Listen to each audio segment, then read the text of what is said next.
What's the deal with blackjack tournaments? Are they worth your time? In this video, I'm joined with tournament expert Anthony Curtis to break down how blackjack tournaments work, how to decide if a tournament is worth playing, and the strategies that Anthony and his teams used to beat tournaments for millions.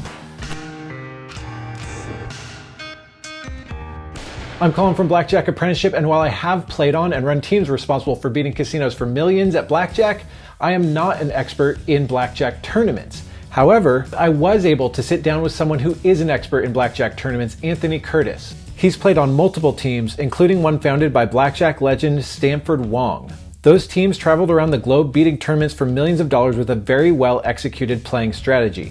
But before we can get into the strategy, let's first talk about how blackjack tournaments work. Each player starts with X amount of money. Let's say it's $1,000. Each player has $1,000. Then a button is going to move from player to player, determining who has to bet first. The button position is set before the tournament by a random drawing, and the button placement is going to have a huge impact on your strategy. After a set number of hands or time periods, a certain amount of people advance. And it's not until they get to the final table that people are playing for the prize money. Different tournaments might offer different rules, which can have a big impact on your strategy. Make sure you know exactly what rules are going to be offered before you ever start the tournament. Some places will pay 2-to-1 on a blackjack, for example. So that's kind of important to know. Some places will pay even money on a blackjack. So you just got to know what's going on, before you get in. Before paying to play, we first want to determine if the tournament is worth playing in. To do this, you need to look at the entry cost and the equity paid out. So if they're, they take in $100 and they're only giving back 80, then that's an 80% equity, and it's not something you necessarily want to do. If they're giving back 90 or more, usually that's a go. I mean, that sounds like a lot. They're taking 10% out of the pool. But if you're playing tournaments well, even though there's a lot of variance, your edge is better than 10% over the field. Another consideration is how the equity is paid out. Usually, the only ones getting paid are final tablists. And so if you don't make the final table, you're usually going to zero. Typically, the first place will get maybe 50%, and then the rest will be split up among the others. So that's also very important, is you have to look at the breakdowns of the money. So when it comes to the end, you make decisions about, is it worth locking in fifth place, or do I take a 30% chance at first? That kind of thing. And you make all these calculations as you go. So ahead of time, you calculate how many people are going to be in it, so how much money they're going to collect, and then how much they're going to pay out. Yeah. And the greater percentage of what they take in that they pay out, the more valuable the tournament. Yeah, usually they'll tell you. Usually they'll say X amount is being taken out. If not, then you look at the number of players, multiply it by the entry fees, and then compare that to the prize, giveaway, whatever numbers they come up with, and then you'll know. You might be thinking, if I can play better basic strategy than the other players, or even know how to count cards, I can have the edge in blackjack tournaments. Nobody's going to believe this, but basic strategy, card counting, don't mean hardly a thing in a tournament. Obviously, if you try to play blackjack without knowing basic strategy, over time, you're going to get eaten up. A tournament, these are really quick hitting sessions. It just really doesn't come into play. Card counting is even less important. Card counting, you don't need it. There are so many other things that you can be thinking about in a tournament rather than what the count is. What is the key to tournament strategy? Much of it comes down to betting strategy and your chip management. Some of the best tournament players of all time, what they're really good at is being able to estimate or count a chip stack right to the final chip. In order to make the good bet, you need to know how much you need to take the lead, or how far ahead you are and how much you can afford to lose to not lose the lead. It's a lot different from poker. Poker, you just have to have a general idea. This you've got to know, because one chip will make the difference. Think of it this way. Getting fourth place when only the top 3 places get paid is worthless. So get into the group of people that are going to get paid out or lose catastrophically. What does that look like for a tournament pro? Here's how I typically play. In the early rounds, I usually go very, very slow. I go low almost no matter what to see, because on rare occasions, the players will take themselves out and you never have to make a bet. So that's the best scenario, but it doesn't usually happen. Usually there's somebody you have to go chasing. But if by chance, as they're losing, they're betting more in the beginning, when that happens, and I get a lead of 5 to 6 or 7 chips or whatever, then I stop betting minimum. I'll start betting 3 chips, 4 chips, that sort of thing, 300, 400 as opposed to 100. You have to, in your head, go, okay, they're pretty much betting high, I've got to bet more to correlate. Or they're betting real low, so I can just continue with the minimum.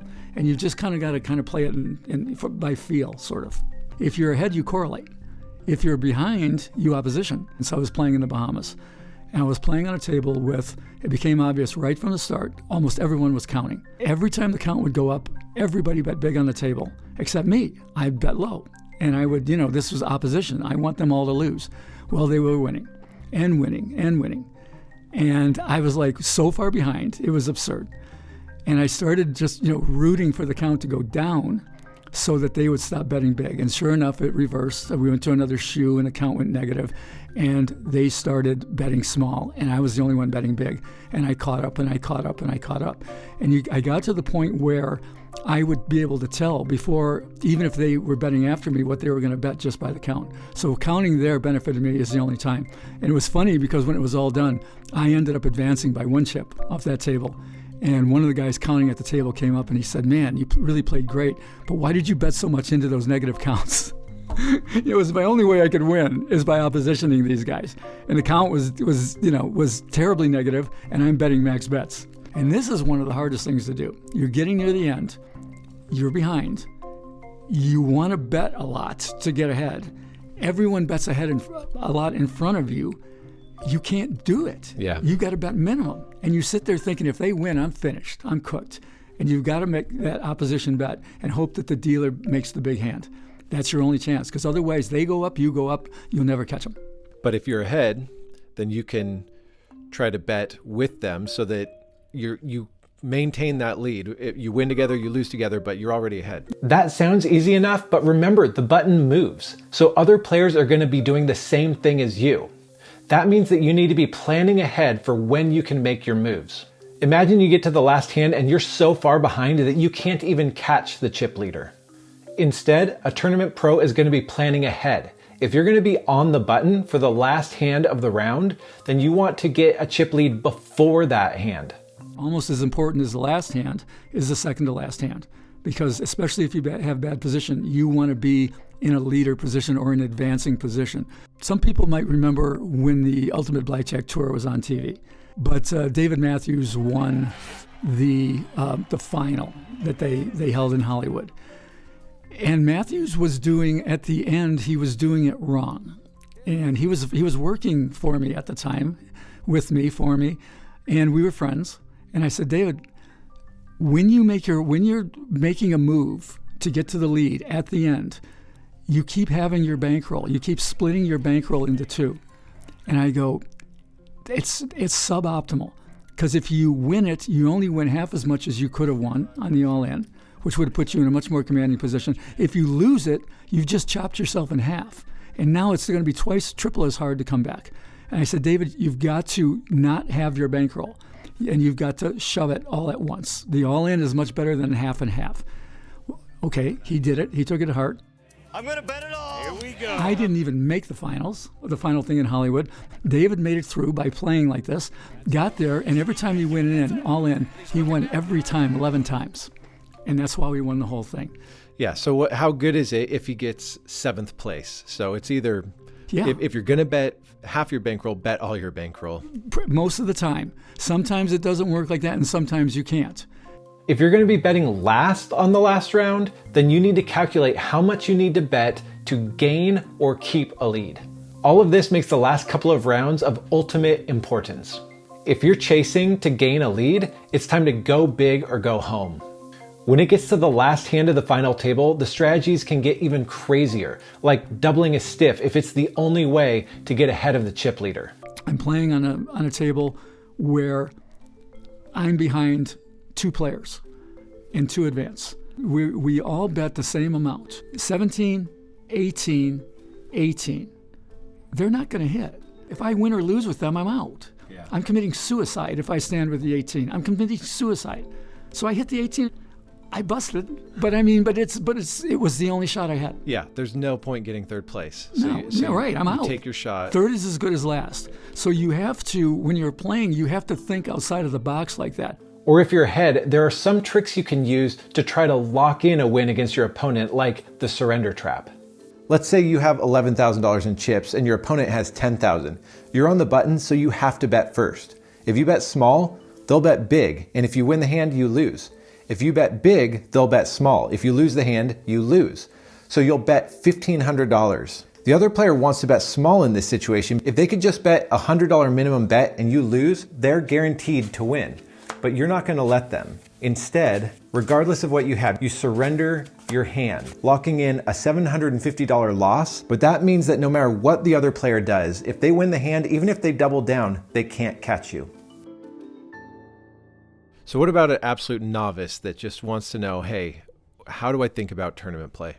Well, we did that. I mean, we came up with that basic strategy. You sit down, you start by betting the minimum until you get about 15 hands away from the end, all right, or 10 hands. If it's a 10-hand tournament, then you start right from the beginning. But then you bet the max, and you bet the max until you take the lead of the whole table. Once you take the lead, you bet the minimum until you lose the lead. And then you bet the max again until you take the lead, and you keep doing that until the tournament is over. And what this does is it emphasizes the very key. I talked about position and everything else. The very key to winning tournaments is to shoot your bullets. Right? It's a finite amount of time. You have a finite amount of money. Call it a gunfight. Call them bullets. Fire your bullets. Do not be caught at the end losing with bullets in the chamber. And there it is. That's, in a nutshell, that's the way to play a tournament. So what are some good resources if people want to learn more about advantage blackjack tournaments? There are a few sources. The books, we publish a couple of them. One is called Play to Win, Ken Einiger. For how to play the hands and for how to bet, that's Wong's casino tournament strategy. There's no doubt about it. There's nothing better. That was the loose leaf binder that we carried around that Wong turned into the book Casino Tournament Strategy. And it's not just blackjack. He talks about craps, baccarat, other games too, Keno. Look for anything from Ken Smith about tournaments and you can't go wrong. Ken is a brilliant player. For free, all of the Arnold Snyder's Blackjack Forum library is now on LasVegasAdvisor.com. There are several articles on tournament play. You can do no better than practice and play. You should play everyone you can because you learn and learn and learn. It's great to play with a friend. That's why people play on teams. You play on teams for lots of reasons. You play on teams to mitigate risk. You play on teams so you're not so lonely when you're traveling, but you play on teams to perfect your game. We used to talk about it nonstop. Before, after, in the bar, sober to drunk, we would talk about how to play better. And so get a friend and play. For more from Anthony Curtis and Las Vegas Advisor, check out the Las Vegas Advisor YouTube channel right here. And for other ways to beat casinos without card counting, check out our video on how to beat casinos at their own comp game right here.